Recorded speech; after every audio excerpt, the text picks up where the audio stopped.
welcome. My name is Luis Ellis, and welcome to this podcast. On September 11th to the 13th, the National Council on Student Development President and Mesa Community College Vice President, Dr. Sonia Pearson, held a Student Leadership Institute at Tarrant County Community College. The convening brought community college students and women across the country to discuss important issues and leadership development. The capstone project included several group presentations on voting and educating our students and communities on how and why it is important to vote. From this convening, the students championed efforts to continue the discussion and engage other colleges and states. To support this movement, Mesa Community College, in partnership with NCSD, is inviting you guys to participate in this podcast series of topics of important issues among community college students. So at this particular junction, I'm going to have you guys introduce yourself. My name is Natani Hanley. I am majoring in business, specifically looking into getting into economics. I am also the president of the ACES chapter here on campus. That's the American Indian Science and Engineering Society. My name is Kim Moro. I'm the president of the student engagement team down the Center for Community and Civic Engagement, and I'm also an Andrew Goodman Fellow. I'm a social work major, and I'm still in my first year. I am Alexis Lockett, and I am a communications major. I plan on transferring to NAU, and I am currently with the Black Student Union. So let's get started. How informed are you about the voting process in Arizona? I would say, for me, myself, on a scale of 1 to 10, I would say about a 7. This past midterm election was the most I've seen my generation get involved in a midterm election ever. So I feel like Mesa Community College had a lot to do with that. I saw a lot of people getting the word out there to vote, getting us registered to vote. So that was a good turnout this year to see. But I'm still learning the voting process here. I also kind of agree with some of the things she said. Definitely within our generation, there seems to be more of an activist, or at least more of an engagement in public policies that has not really been seen prior. But I myself personally, I would say I'm well informed, but I'm not so well informed that I'm unaware of a lot of things. So I'm open to learning anything new about the election process that I might not have learned or knew about before. I think it's impossible to say that you know everything about any subject, including the election process in Arizona. But I do feel like I'm fairly well informed. I did do voter registration. I also worked on voter education and Civic Action Week during the fall semester. And with the Civic Action team, we put on a lot of events. So I feel like I'm fairly well informed. Do you feel community college students across the country are engaged in the voting process? Why or why not? I think, as Alexis has said before, I think definitely in what we're seeing in our generation, there seems to be a lot more interaction with, again, our governments in electing our representation within those governments. And I think a lot of it just has to do with the political climate that we're kind of living in right now. What do you think, Alexis? I feel like with community college students, a lot of us are millennials, and our generation has a lot to do with social media. And I don't know if you guys noticed, but this past election, a lot of people were putting on social media to vote. A lot of our favorite artists and celebrities that we follow up with would post on social media. So I feel like the engagement process for voting this time around for college students has been more higher than what I've saw in the past. Well, the statistics I've read have said that there's been a higher turnout. I'm not the millennial generation, and I think my generation, probably Generation Xers, were much more lethargic when it came to the political process. And so it's just recently that a fire's been lit under me, but I do notice that a younger generation is getting involved. And some of it, I think, is a very bipartisan atmosphere that we're living in, where Everybody is very, very upset and agitated in the 2016 election. I noticed on social media a lot of just hate between groups. If you voted for this person, I am unfriending you. If you voted for that person, I'm not talking to you anymore. So there was a lot of passion, I think, stirred up. And I think a lot of people unhappy with the way things are right now, which is, leading to a bigger turnout. Mm-hmm. Well, there's definitely, the stats do demonstrate that there was an increase in the voter turnout. Compared to 2012, where there was only 65.3% of college voters in this past election, there was 68.5%. But more importantly, why is it important for college students to vote? Because a lot of the people that are running for election have the power to make these laws that affect us college students. I mean, beyond the obvious realms of, making sure our voices are heard and that the government responds to what we want as a society, on the other end of the spectrum, as an American Indian, it's our duty. Not a lot of people know this, but back in early as the 20s, we technically got our citizenship with the United States. However, though, it was brought in by something called the Indian Citizenship Act, and again, it was supposed to essentially secure us voting rights as Native Americans. However, though, as some of the African Americans communities have seen, some states don't like that, and so they try to stop that by any means. So it wasn't until the 60s that we officially got the right to vote, and that was in thanks to a lot of progress made by our families, our grandparents, and so this is a relatively new thing in regards to getting our voting rights. So it's become a little bit increasingly more important within our communities because obviously with attacks on sovereignty and sacred sites being demolished or reduced, as well as, our entire citizenship being questioned, as well as some of our policies like Indian Child Welfare Act. So it's definitely important that we keep in mind a lot of these things in regards to when we want to pick who we want representing us, and that's important. The election process is very vital to that because if we vote in a specific legislator or representative that doesn't keep in mind of tribal policies or the intricacies of the dependency upon our nations on the United States, then we suffer. So that's why I see it's a little more important that we are active within voting. Obviously, as somebody who's working towards getting voter registration done last semester, voting is very important to me. And I feel like this is the way that you can voice what you want. I mean, the simplest way to be civically engaged is to cast your vote and to become, that's, step one in becoming involved in the political process and the process of how this nation is going to go moving forward. You stated so many important things and reasons why Native Americans should be involved. Everybody should be involved in voting. This is one way your voice is heard, the way you cast your ballot. The way you cast your vote, I should say. You vote for person A who stands for, one thing, two things, three things, that you're saying, I'm for that. If you don't vote for them, you're saying, I'm not for that. That's just a very simplistic, overview. And, putting the people in power who, believe what you believe, it's of vital importance. I just think it's the first thing you should be doing. I would like to add that this past presidential election, I see more people in the future voting because I don't think us college students really thought about DACA as far as that being affected after this presidential election. I personally didn't believe that the presidential election would have an effect on college students. Like me working in financial aid, it's easy to say, oh, you qualify for this, this, and this. But when a DACA student comes and they don't qualify for those same things after this presidential election, it's very eye-opening.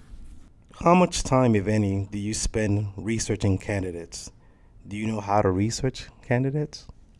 Not as much time as I should be researching candidates. I would say at least I put in 24 hours within researching. Obviously, not like in one day. It's over the course of times. Again, with being a Native student, I have two different elections I have to keep track of. I have my Navajo Nation election as well as the United States election. And so it really requires a lot of research into making sure, obviously, my communities are being led by proper people that understand our values as Navajo people, as well as proper directions to take us towards the future, mostly kind of relating to like what our major resources are, like the NGS or the Navajo Generating Station, and possibly getting rid of that and maybe moving towards a solar direction. These are just a couple things that, I as a Native American have to keep in mind when I want to vote. So it's researching is a very vital thing to me. Unfortunately, within my generation, or I shouldn't really say within my generation, it should be just in general. A lot of people don't really like to take the time to research that. However, though, as we've kind of stated within this, as we're starting to progress in the future, and with actually my generation, it just seems like more people are starting to do the research and figuring out, where their vote is actually going for, if that makes any sense.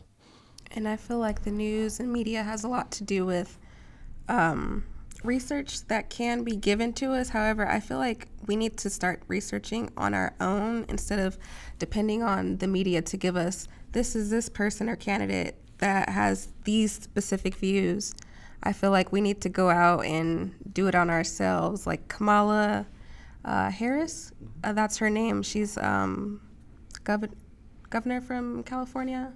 She's a congresswoman for California. From California. So we get this image of her on TV. However, if we don't research things like her views on prison reform, we're not going to know how she really feels. It's exciting to know that she's running for president. As a young Black woman, I was excited, but I had to research on my own what she was really about. And when I discovered that, it did change my outlook on things. So I feel like with this election, it's just more of our own researching and less of hearing from other people. And that kind of actually plays into what I kind of wanted to say as well, is like you did mention up the how like the social media aspect of individuals doing their research. I feel like in this last election and possibly in the future elections, it just seems like the general public got a lot of their information from news articles or even clickbait and stuff like that. And we have a tendency as a society right now to kind of just take everything that we read as factual, and we don't want to do the research aspect of the things. And, like she said, she did the research and she thought one thing in the beginning, and the next thing after it flipped her entire thought. And I think that within, again, this past election, there was a lot of buzzwords, a lot of attention getting. And by that, I mean, just like reaching out to like, what is the most, what is the best way to phrase this story to incite some sort of feeling to get readers to come in. And so then I feel like people are a little too, not volatile, but they're a little, they have like a bunch of pent up energy or emotion when they read these things, that they just kind of solidify what their thoughts are and then just go based upon that rather than dig into it further. And so I think that's definitely something we have to look at is how much social media plays in part to the election, and maybe even start a campaign talking about, or even showing people how to debunk or deconstruct articles and figure out where to go from there, because these articles are great. You know what I mean? Like regardless of what they're saying, they bring attention to the issues, which is important. However, though, a lot of people don't realize there's a second part to that. There's that small little text in the way bottom of, you got to follow through, and people just don't either read it or it's part of like willful ignorance, and they don't want to put in the time or the effort into researching, which can be tedious, I mean, it's a lot to go through an entire senator, an entire legislator, representative's portfolio and make sure that they're aligning with what you want to believe. Unfortunately, that is part of the burden of being a voter, though, is being knowledgeable of that. I think you made some really great points. I think an area that we can also check is where's their campaign money coming from? Definitely. Follow the money. Where are they, if they're getting backed by, large corporations, are they really going to vote for the little guy, or are they going to vote for the large corporation that paid for their campaign and got them into office? So there's a deep dive that we need to do, and I have to say I'm guilty at times of not doing the deeper dive. Maybe a way to do things would be to incorporate it more into curriculum, especially as college students, because we're already here. And if that were embedded into the curriculum, especially the political sciences or the humanities or history, no brainer, there. It might be an easier way. Maybe if, I don't know, I hate to start saying that things should be a certain way or we need to start implementing more rules, but since we are here at community college and we're here to learn, why not embed, into the process voter education, political awareness, and how to do deep, meaningful research that gives you real answers and not just the surface stuff that we see on the media. Definitely. Yeah. I just want to add to that as well. One of the things that I will urge each and every one of you guys to do as you're doing your research, you have both online sites that you can visit, both at the federal and state level, if you want to actually see how a candidate has voted in the past, to see their track record. Also, you're fortunate enough on this campus, you have, like you said, political science classes that you can learn more about the voting process. You have a librarian here that's very, very much dedicated, and her passion is about voting. She can teach you guys and provide you guys with the tools. We can actually set up workshops so you guys can learn how to dig deeper into the voting process. How do you really research these candidates? And like you said, you have to follow the money. The whole hoopla for this last past election was social media. And because the millennials, we're all used to this social media, we tend to just look at the social media news as fact. You have to go deeper. So I will highly encourage you guys to take advantage of those, like I said, both state and federal websites that give you the nuts and bolts. If you don't understand some of the legislations, you have people here that have done this before that can teach you to read that language, and then at that point you can make that decision as to who you want to vote for a candidate. Do you believe midterm elections are just as important as the primary elections? Why or why not? Okay, actually, this may be a different point of view than most people would have, I think, possibly. I think midterm elections are even more important. And why I say that is because midterm elections, the president's an important person, obviously. He's a figurehead and he sets the tone for the country. But he is limited in his power. However, your congressman, congresswoman, they have a lot of power. They are creating the laws. And some of them have been there forever. I'm not gonna, I'm not gonna try to get into the politics of things, but this is where the power is, and this is where the decisions are being made. They make a law, they pass it through, it goes to the president. Yes, he can reject it, but it can go right back to them. They can vote it back in. Not easy, but can be done. This is where it's all starting, even at the local level. Who is your mayor? Who's your governor? Who's your council members? Who's in your state legislature? What are they deciding? So for me, midterms are the most important, or just as important as any other time. We tend to just kind of brush it. It's not the big, hoopla. It's not as exciting. Maybe we don't make it as exciting, but there's so much happening at this point in time right now when we don't have an election going on. Now people we voted in, they're going to be making their decisions. Are they making the decisions we want? We need to be on them, making sure. And next time when it comes time to vote, whether it's general election, midterm, we have to be there, be aware, and be involved, and hold them accountable. Definitely. And I agree with you that midterms are actually, in my opinion, one of the most vital things that we should be showing out for. As you said, it's great to show out for the presidency, but the real power lies within legislation or with legislators, Congress, representatives. And I think a lot of things that people don't also realize, though, is within those midterms, we end up signing up for, or not really signing up for, but we end up picking our legislators, which in turn set up the, if I'm not mistaken, the parameters of legal districts. So it also participates in the discussion of redlining. You know, where do you draw these districts so that way you can benefit your side, your party more than the other. And I think that's very vital, especially when you're referencing minority communities, and also brings in the aspect of environmental racism as well. But I think those are some things that, you know, we have to pay attention to, which we unfortunately don't. You know, we just think that the general election's the big boy, and that's the one we need to show out for, and midterm is just only for, you know, like council members or something, you know what I mean? But it's important to make sure that, you know, you have mayors that represent with what you want.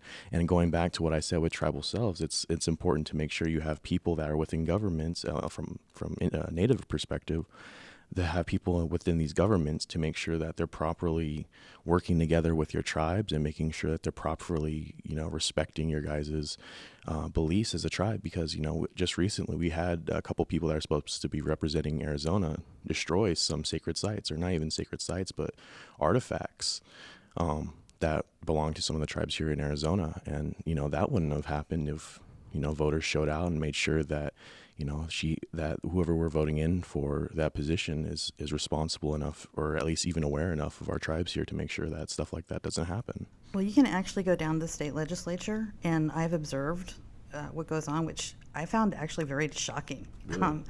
Yeah, well, first of all, I saw there was a inequity maybe or something where there wasn't equal representation of all the people that I know live in the state. I mean, if you just look at the nameplates, you can say, okay, you know, this is a very anglicized name, this isn't. Then if you just look at the sea of people, I didn't see one person that I identified as somebody from the Native community that was actually a congressperson. And then as you watched, you also noticed where people will showboat and stall. One guy basically openly said he was going to just keep talking. He filibustered? Yes. Oh, God. Yes. He's like, I mean, I was getting bored and I couldn't keep track of it. I mean, it's just like going around. And then I figured out at the end, he spent 10 minutes saying the same thing, same three little things, just so that, you know, people would get worn out and they would give up. And this is stuff that, you know, I feel we really need to be aware of. Go watch what they're doing, because it's not pretty. And I think another thing that kind of participates in that is, like, people in my generation don't really know, you know, not really how to become involved, but like where these meetings are at, how to show up, or like when to show up at these meetings, and let alone like what to expect from those meetings. You know what I mean? Because it just seems like, I feel like our generation kind of gets caught up in this mentality where it's like, oh yeah, that's a older thing to do. We don't have to worry about that till maybe we're like 30 or 40, you know what I mean, when we're actually like permanent, or quote unquote permanent citizens or something. But it's just like, that's not true. We need to be active, and we need to be aware of these things right now, because it's just like, if we don't pick these things, or if we don't pay attention to these things, like, who will at the end of the day? And it becomes more decorative for certain communities. So I see this as an opportunity for us as a community to, if you don't have experience going down to the state legislature, you've never experienced that, then maybe you need to incorporate that into the curriculum. Or, like I said, let's get together and advertise it, and we take people. I mean, we're connected with folks that work in the state legislature that can make that trip happen and get you guys involved, so you know what the process looks like and how to go about doing that. Definitely. But I think it's an opportunity, a learning opportunity, a growing opportunity for us to really think about doing something like this for the community college students. Definitely.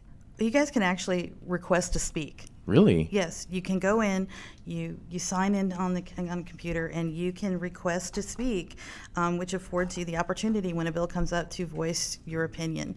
Now, the process of how long it takes before you finally get your turn to talk, I'm not sure yet, but I do know that you can request to speak at the legislature, the state legislature at least. So it's definitely something worth looking into, and I'm going to just wave the flag again for curriculum. I would really love to see this, being involved. We did actually do a voter education class through the Center for Civic and Community Engagement. And we had some turnout. We did it twice, and it was actually Jane, who's the librarian here, that ran the class for us. But we advertised it, tried to get people signed up. If it was part of maybe even extra credit in classes. That would definitely encourage students. Just kind of force people a little bit, but just, get them, informed of what they can do. There was a lot of really great information there. As a school project for my doctoral program, I conducted a voter sit-in last semester, and we worked with the librarian as well.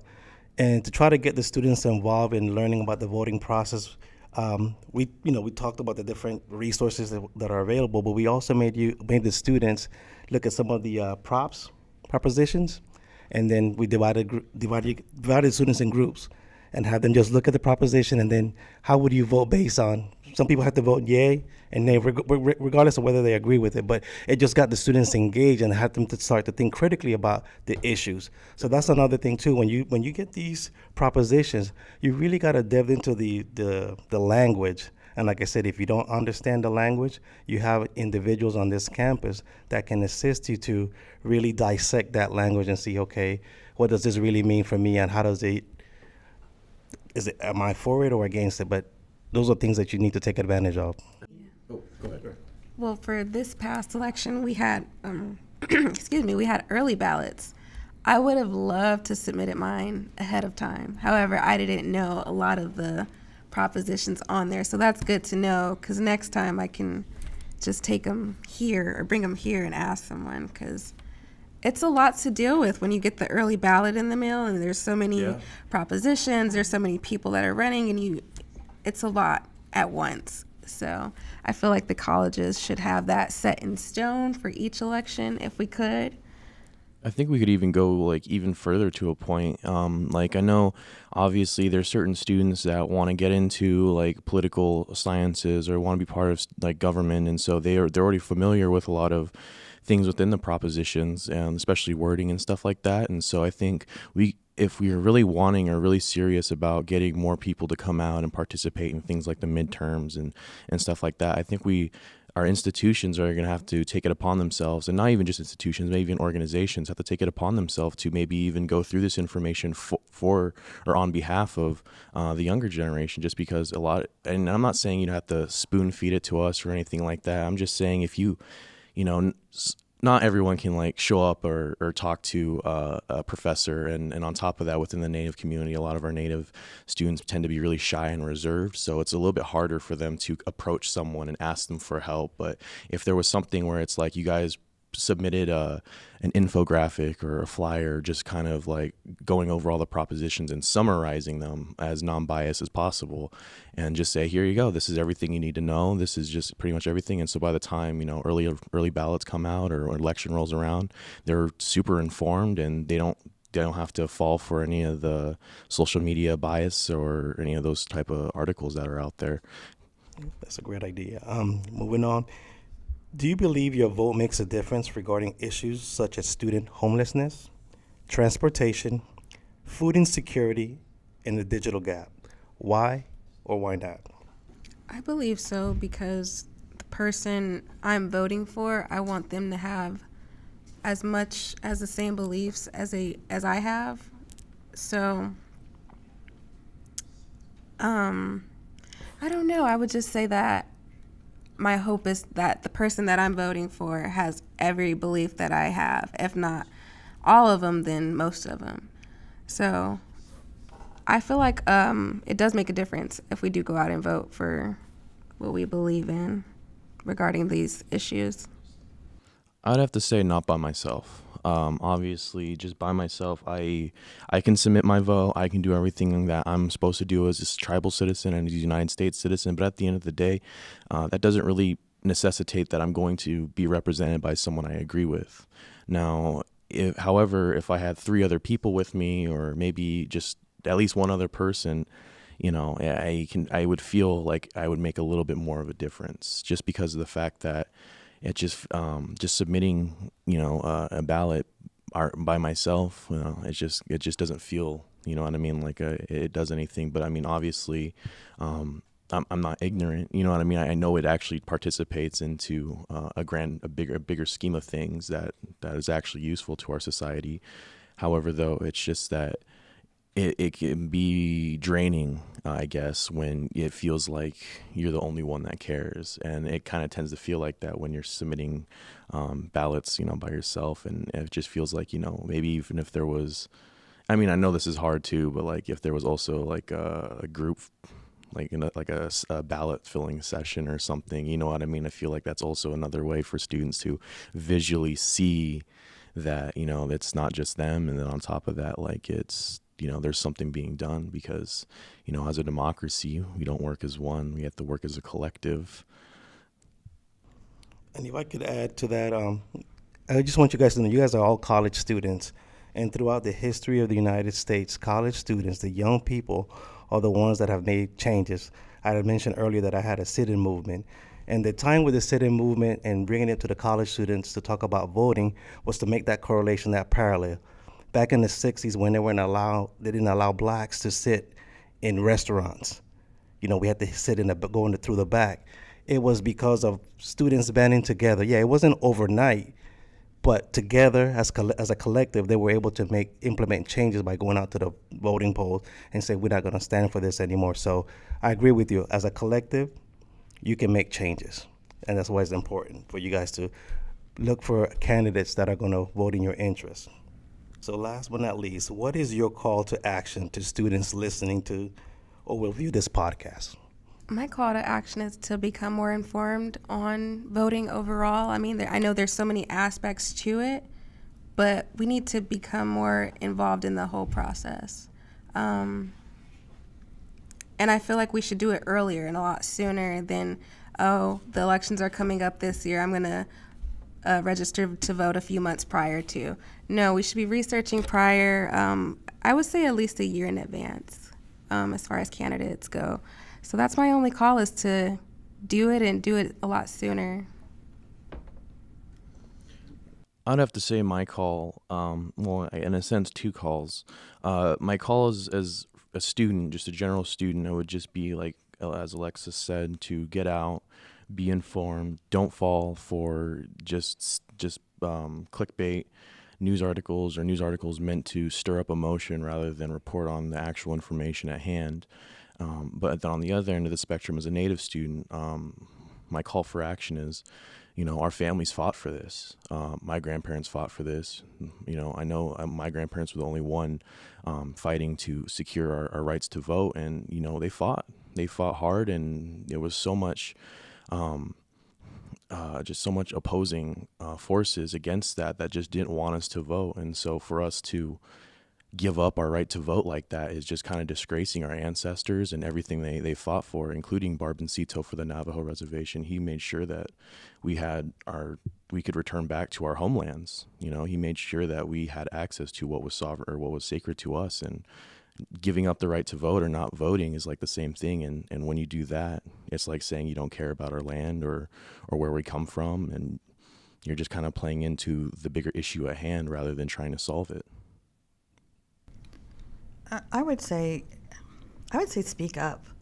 I mean, voting is important, and I'm a huge proponent of voting. Please vote, even if you feel like you're alone, because it's one person here, one person there. If you thought about it, like if you're trying to fill a bag with rice, maybe it's only a half a pound bag. 1 grain, it doesn't seem like much. 10 grains, it's a little more. 100 grains. So each grain is important to fill that bag of rice. And I think, your vote, whether you feel like you're alone, it's important. But also speak up. Go to faculty, go to your department head and just say, hey, this is the heads of the department say, this is going on, or, I just want you to know that as a student, I think it's important that maybe you guys look at introducing this into curriculum, or maybe it's important that, you give extra credit so that some students can attend this certain event, or, I was reading the textbook and I'm actually kind of offended by what's in here. I don't know if you guys realize this, but this is an offensive statement. Speak up. I mean, what's the worst that can happen? They're not going to like you. You'll survive it. But you can be respectful, but just, say what you feel. If you feel there's an injustice, if you like something, if you don't like something, say it out loud. That would be my call. As we mentioned earlier, this is a across the state event. So the other participating colleges are North Carolina Durham Technical Community College, Texas Tarrant Community College, and Missouri Community College. This concludes this podcast. Thank you once again for participating in this podcast. Thank you. Thank you.